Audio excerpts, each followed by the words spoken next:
बिस्मिल्लाहिर्रहमानिर्रहीम। अस्सलामु अलैकुम वरहमतुल्लाहि वबरकातुहू।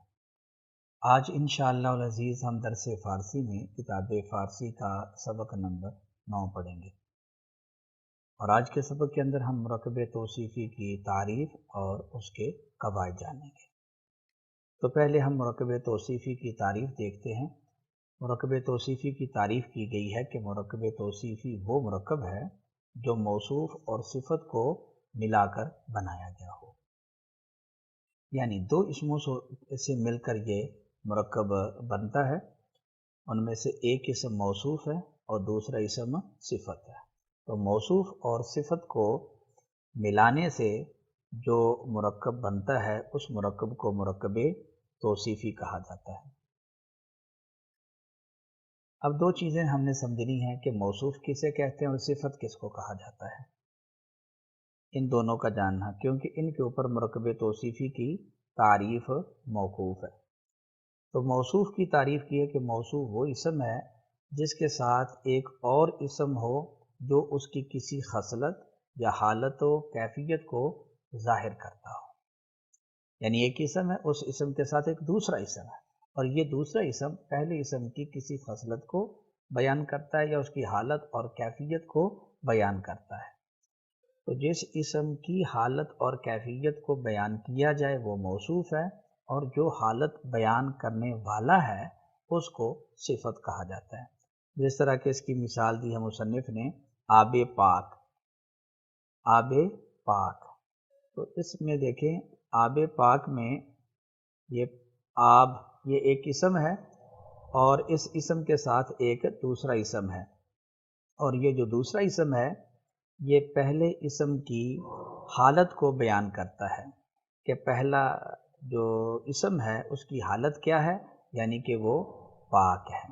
तो हम इसमें कहेंगे आब ये मौसूफ़ है क्योंकि इसकी हालत को बयान किया गया है, और पाक ये इसम ये हालत बयान कर रहा है तो इसको हम सिफ़त कहेंगे।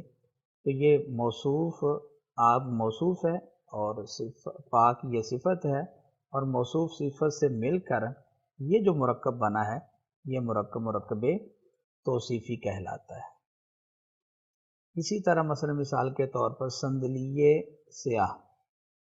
संदलीय स्याह, तो संदली ये एक इसम है और इसकी हालत को ये दूसरा इसम बयान कर रहा है, लिहाजा संदली ये मौसूफ़ है और स्याह ये उसकी सिफ़त है और मौसूफ़ सिफ़त मिलकर ये मुरक्कब जो बना है ये मुरक्कब मुरक्कब तौसीफ़ी कहलाएगा। तो ये मुरक्कब तौसीफ़ी की तारीफ़ आ गई कि मुरक्कब तौसीफ़ी वो मुरक्कब है जो मौसूफ़ और सिफ़त को मिलाकर बनाया गया हो।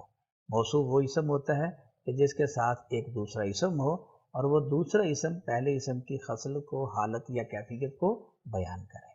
तो पहला इसम वो मौसूफ़ कहलाएगा और दूसरा इसम सिफ़त कहलाएगा। मुरक्कब तौसीफ़ी की तारीफ़ के बाद मुरक्कब तौसीफ़ी के क़वाइद हम देखते हैं। तो जिस तरह के मुरक्कब इज़ाफ़ी के क़वाइद हैं इसी तरह मुरक्कब तौसीफ़ी के भी क़वाइद हैं। पहला कायदा ये बयान किया गया है कि फ़ारसी में मौसूफ़ पहले और सिफ़त बाद में होती है, जिस तरह के फ़ारसी में मुज़ाफ़ पहले और मुज़ाफ़ इलैह बाद में होता है। कहते हैं कि जैसा ऊपर की मिसाल से ज़ाहिर है, यानी कि आबे पाक। आबे पाक में आप देखें कि आबे पाक के अंदर आब ये मौसूफ़ है और पाक ये सिफ़त है। मौसूफ़ ये पहले है और सिफ़त ये बाद में है, जबकि उर्दू तर्जमा के अंदर सिफ़त पहले होती है और मौसूफ़ बाद में होता है। यानी उर्दू के अंदर हम इसका तर्जमा करेंगे पाक पानी। पाक पानी, तो ये पाक सिफ़त पहले आ गई और मौसूफ़ ये बाद में। ये बिल्कुल उसी तरीके से है जिस तरह के मुरक्कब इज़ाफ़ी में मुज़ाफ़ पहले और मुज़ाफ़ इलैह बाद में होता है, जबकि उर्दू तर्जमा में मुज़ाफ़ इलैह पहले और मुज़ाफ़ बाद में होता है। दूसरा कायदा यह है कि मौसूफ़ उमूमन इसमें ज़ात होता है और उसकी सिफ़त हमेशा इसमें सिफ़त होती है, जैसा कि ऊपर की मिसालों से ज़ाहिर है। यानी मौसूफ़ ये उमूमन इसमें ज़ात होता है। इसमें ज़ात की तारीफ़ हमने पीछे जानी कि इसमें ज़ात होता है जो किसी शय की ख़ुद ज़ात का नाम हो, जिस तरह के मसलन आब पानी ये मिसाल आप ले लें, कलम ये एक ज़ात का नाम है, मोबाइल एक ज़ात का नाम है, किताब ये एक ज़ात का नाम है, इमामा یہ ایک ذات کا نام ہے۔ اور جو صفت ہوتی ہے وہ ہمیشہ اسم صفت ہوتی ہے، یعنی صفت ایسا اسم ہوتا ہے جو کسی شے کی خوبی پر، اچھائی پر، برائی پر، اس کی حالت یا کیفیت کو بیان کرنے والا ہوتا ہے۔ تو موصوف ہمیشہ اسم ذات ہوتا ہے، یعنی یہ کسی نہ کسی شے کی خود ذات کا نام ہوگا، اور صفت یہ ہمیشہ اسم صفت ہوتی ہے۔ تیسرا قاعدہ یہ ہے کہ موصوف کے آخری حرف کی حالت وہی ہوتی ہے جو مرکب اضافی کے قاعدہ نمبر 2 اور قاعدہ نمبر 3 میں مضاف کے بارے میں بتائی گئی ہے۔ یعنی قاعدہ نمبر 2 یہ تھا کہ مرکب اضافی کا کہ مضاف کے نیچے ہمیشہ کسرہ ہوتا ہے، اور جو مضاف الیہ ہے وہ ہمیشہ ساکن ہوتا ہے بشرطے کہ اس کا آگے تعلق نہ ہو۔ اسی طریقے سے مرکب توصیفی کے اندر بھی موصوف اور صفت کا یہی قاعدہ ہے، یعنی موصوف کے نیچے ہمیشہ کسرہ ہوتا ہے اور صفت یہ ہمیشہ ساکن ہوتی ہے بشرطے کہ اس کا آگے تعلق نہ ہو۔ اور مرکب اضافی کا تیسرا قاعدہ یہ تھا کہ اگر مضاف کا آخری حرف الف ہو یا واو ہو تو یا مجہول کو زائد کیا جاتا ہے مضاف کے بعد۔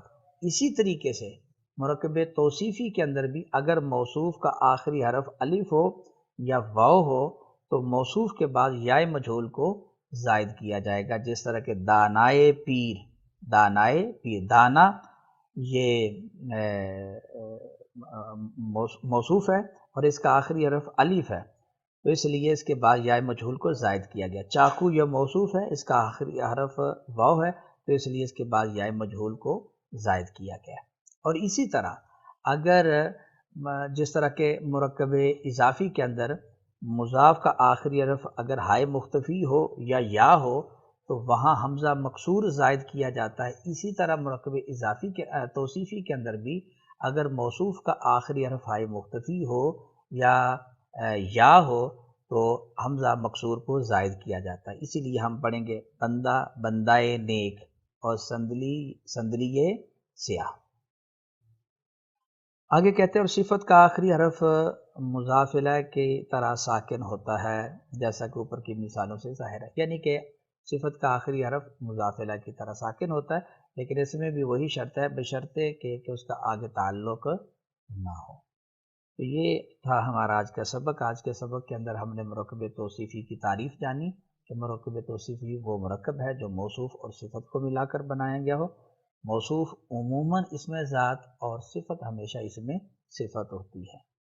مرکب توصیفی کے قواعد ہم نے جانے کہ فارسی میں موصوف پہلے، صفت بعد میں ہوتی ہے، اردو میں اس کا عکس ہوتا ہے، یعنی کہ صفت پہلے اور موصوف بعد میں ہوتا ہے۔